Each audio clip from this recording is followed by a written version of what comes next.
Hi! ಇವತ್ತು ನಾನು ನಿಮಗೆ ಅಮೃತ್ಸರಿಯಲ್ಲಿ ಫೇಮಸ್ ಆಗಿರುವಂಥ ಆಲೂ ಕುಲ್ಚನ ಹೇಗೆ ಮಾಡೋದು ಅಂತ ತೋರಿಸ್ಕೊಡ್ತೀನಿ.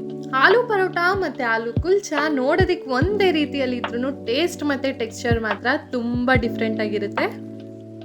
ಆಲೂ ಕುಲ್ಚ ತುಂಬಾನೇ ಸಾಫ್ಟ್ ಆಗಿದ್ದು ಬಾಯಲ್ಲಿ ಇಟ್ಟಿದ ತಕ್ಷಣ ಕರ್ಗೋಗ್ಬಿಡುತ್ತೆ. ಇದನ್ನ ಕೆಂಡದಲ್ಲಿ ಸುಟ್ಕೊಂಡು ಮಾಡೋದ್ರಿಂದ ಇನ್ನಷ್ಟು ಸ್ಮೋಕಿ ಫ್ಲೇವರ್ನ ಕೊಟ್ಟು ನಮಗೆ ಡಾಬಾ ಫೀಲ್ ಕೊಡೋದಂತೂ ಗ್ಯಾರಂಟಿ. ಎಲ್ಲೂ ಮಿಸ್ ಮಾಡದೆ ಕೊನೆವರೆಗೂ ವಿಡಿಯೋನ ನೋಡಿ ಸ್ಟೆಪ್ ಬೈ ಸ್ಟೆಪ್ ಆಲೂ ಕುಲ್ಚನ ಸಾಫ್ಟ್ ಅಂಡ್ ಬಟರಿಯಾಗಿ ಹೇಗೆ ಮಾಡೋದು ಅಂತ ತೋರಿಸ್ಕೊಟ್ಟಿದ್ದೀನಿ. ಇನ್ನೂ ತಡ ಮಾಡದೆ ಸ್ಟಾರ್ಟ್ ಮಾಡೇ ಬಿಡೋಣ ಬನ್ನಿ. ಮೊದಲಿಗೆ ಒಂದು ಪ್ಯಾನಲ್ಲಿ ಒಂದು ಚಂಬಾಗುವಷ್ಟು ನೀರನ್ನ ಹಾಕಿ 2 ದೊಡ್ಡ ಸೈಜ್ ಅಷ್ಟು ಆಲೂಗಡ್ಡೆನ ಸೇರಿಸಿ ಲಿಡ್ನ ಕ್ಲೋಸ್ ಮಾಡಿ ಇದು ಸಾಫ್ಟ್ ಆಗಿ ಬೇಯೋವರೆಗೂ ಒಂದು 10 ನಿಮಿಷ ಬೇಯಿಸ್ಕೊತೀನಿ. ಆಲೂಗಡ್ಡೆ ಬೆಂದಿದೆ. ಆಲೂಗಡ್ಡೆ ತಣ್ಣಗಾಗೋದ್ರೊಳಗಡೆ ಕುಲ್ಚ ಮಾಡ್ಕೊಳ್ಳೋದಕ್ಕೆ ಹಿಟ್ಟನ್ನ ರೆಡಿ ಮಾಡ್ಕೊಬಿಡೋಣ. ಇಲ್ಲಿ ನಾನು 250 ಗ್ರಾಮ್ ಅಷ್ಟು ಮೈದಾ ಅಥವಾ ಆಲ್ ಪರ್ಪಸ್ ಫ್ಲೋರ್ನ ಹಾಕೊತಾ ಇದ್ದೀನಿ. ಅರ್ಧ tea spoon baking powder, 2 tea spoon ಸಕ್ಕರೆ, ಅರ್ಧ ಟೇಬಲ್ ಸ್ಪೂನ್ ಉಪ್ಪು, ಇದನ್ನೆಲ್ಲ ನೀಟಾಗಿ ಡ್ರೈ ಮಿಕ್ಸ್ ಮಾಡಿಕೊಂಡು ಇದಕ್ಕೇನೆ 4 ಸ್ಪೂನ್ ಮೊಸರನ್ನ ಸೇರಿಸ್ಕೊಂಡು ಹಾಗೆ ಕೈಯಲ್ಲಿ ಮಿಕ್ಸ್ ಮಾಡ್ತಾ ಇರೋಣ. ನೋಡ್ತಾ ಇರ್ಬೋದು ನೀವು ಮೊಸರು ಮತ್ತೆ ಬೇಕಿಂಗ್ ಪೌಡರ್ ಮಿಕ್ಸ್ ಆಗಿ ಆಕ್ಟಿವೇಟ್ ಆಗ್ತಾ ಇದೆ.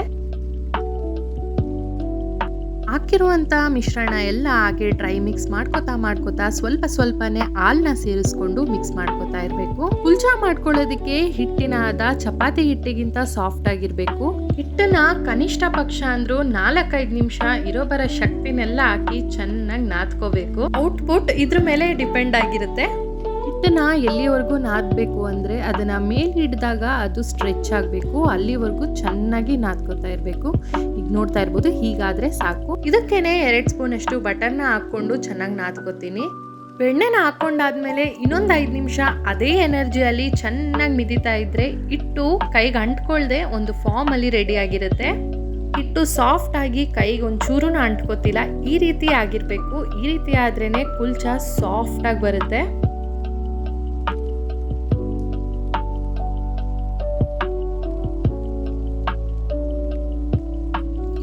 ತುಂಬಾ ಮೆತ್ತಗೆ ಕರೆಕ್ಟ್ ಹದದಲ್ಲಿ ಆಗಿದೆ. ಇಷ್ಟ ಆದ್ರೆ ಸಾಕು.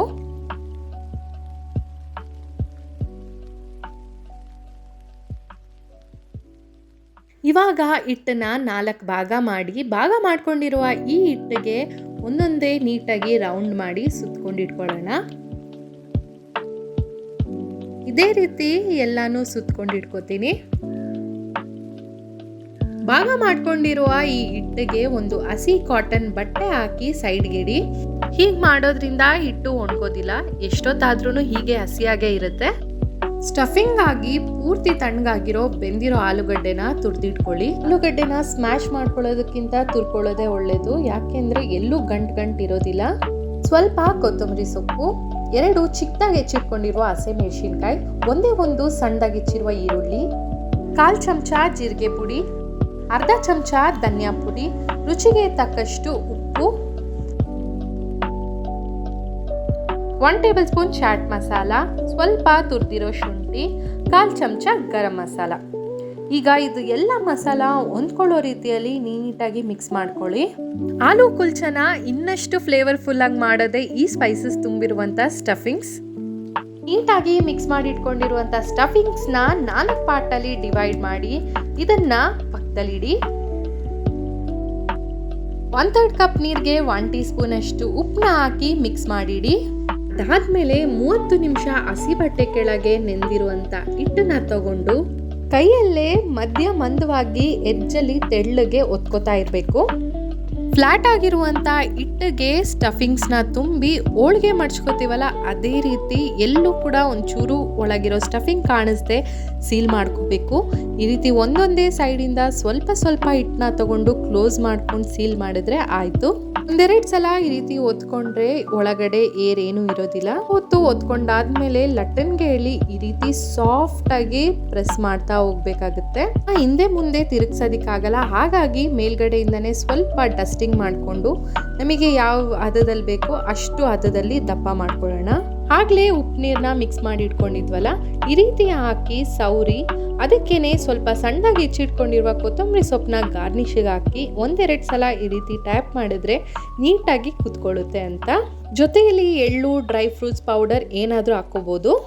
ಕುಲ್ಚಾ ಸುಟ್ಕೊಳ್ಳೋಕ್ಕೂ ಮುಂಚೆ ಹಿಂದೆ ಇದೇ ರೀತಿ ಉಪ್ಪು ನೀರನ್ನ ಹಾಕಿ ಸೌರಿ ಕಾದಿರೋ ಹೆಂಚ್ ಮೇಲೆ ಹಾಕಿದ್ರೆ ಅದು ಆಚೆ ಬಿಟ್ಕೊಳ್ಳೋದಿಲ್ಲ. ಕುಲ್ಚನ ಹಾಕಿದ ತಕ್ಷಣ ಮೇಲ್ಗಡೆಯಿಂದ ಚಿಕ್ಕದಾಗಿ ಬಬಲ್ಸ್ ಫಾರ್ಮ್ ಆಗುತ್ತೆ. ಎಲ್ಲ ಕಡೆನೂ ಅದೇ ರೀತಿ ಬಬಲ್ಸ್ ಫಾರ್ಮ್ ಆಗಿರಬೇಕು, ಅವಾಗ ಬ್ಯಾಕ್ ಸೈಡ್ ಬೆಂದಿದೆ ಅಂತ ಅರ್ಥ. ನೋಡ್ತಾ ಇರ್ಬೋದು ಯಾವ ರೀತಿ ಉಬ್ಬಿದೆ ಅಂತ.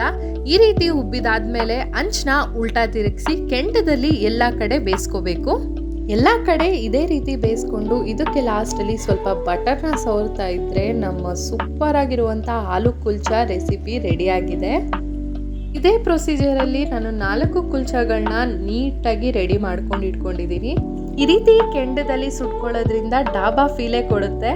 ಲಾಸ್ಟಲ್ಲಿ ಸ್ವಲ್ಪ ಬಟರ್ನ ಹಾಕ್ಕೊಂಡು ಸವರ್ಕೊಂಡ್ರೆ ನಮ್ಮ ಬಟರಿ ಆಲೂ ಕುಲ್ಚಾ ರೆಡಿ. ಕುಲ್ಚಾ ಹೊರಗಿಂದ ಅಂತೂ ಸಿಕ್ಕಾಪಟ್ಟೆ ಸಾಫ್ಟ್ ಆಗಿ ಬಂದಿದೆ, ಒಳಗಿಂದನೂ ನೋಡ್ಬೋದು ನೀವು ಯಾವ ರೀತಿ ತೆಳ್ಳಗೆ ಒಂಚೂರು ಸ್ಟಫಿಂಗ್ ಬಿಡದೆ ಇದೆ ಅಂತ. ಇದನ್ನ ಬೂಂದಿ ರೈತಾ ಜೊತೆ ಕಾಂಬಿನೇಷನ್ ಮಾಡ್ಕೊಂಡಿದ್ದೀನಿ.